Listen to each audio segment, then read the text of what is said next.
2NURFM.com, a broadcast service of the University of Newcastle. Well, we'll wake up from that because now we've got to hit the coffee. Joining us is Dr. Simon Iverson from the Chemical Engineering School here at the University of Newcastle. And Simon, hello and welcome. Does this come under everyday esoteric, our conversation today?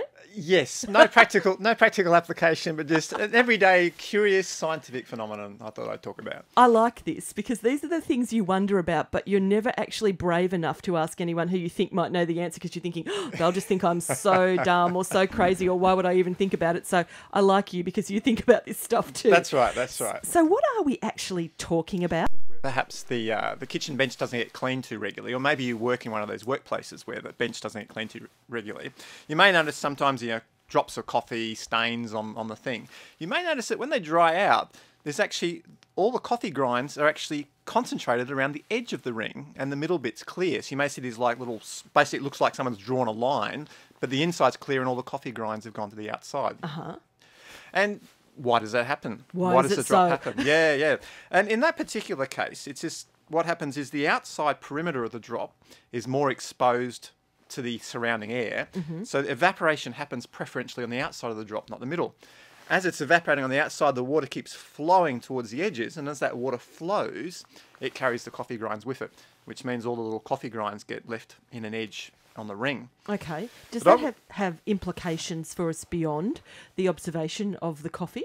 Well, I did read somewhere someone thinking they might be able to create little circuits using it or something, but I'm not sure if it's a bit esoteric. But there's a really good little experiment that people can do at home with the kids or something like that, which I think is really a nice one to look at.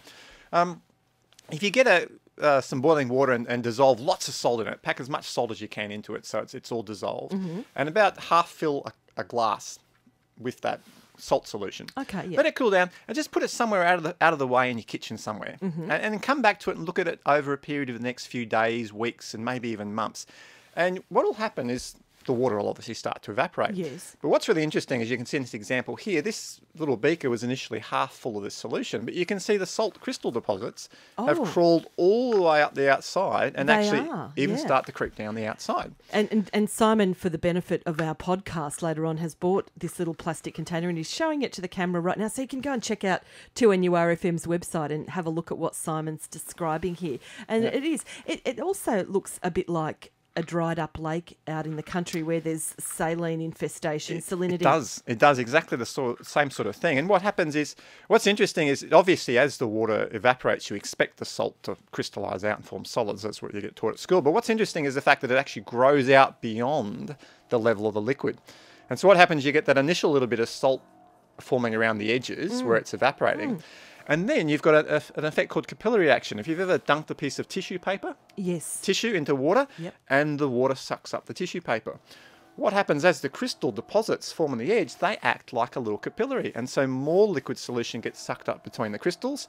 That evaporates and forms more crystals, and then so on and so on. And basically the crystals start growing their way up the outside. And I've had it grow over the edge, and I've even had it in some situations grow down the outside of the container and spread out onto the top surface of the bench where I had the beaker setting. That could be a cool one to do with the kids during It's a really good experiment. And once you've done it, the other thing you do is get a little bit of food colouring, blue food colouring or something, some water, pop it in there, and watch how quickly the blue food colouring gets carried up through that little fine network of capillaries over the outside and down onto the bench. So it illustrates all sorts of interesting everyday phenomena, capillary action, crystallisation, surface tension, all the useful things. And of course, the first little solution that you had, do I remember correctly from science, that being called a supersaturated solution?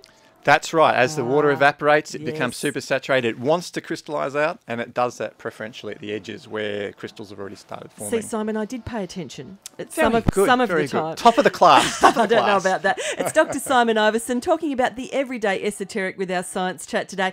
We'll catch up with him at some time in the future. Simon, I will let you go away and grow more crystals and observe more interesting everyday things. Or maybe drink more coffee. Well, maybe, yeah. Good on you. 2NURFM.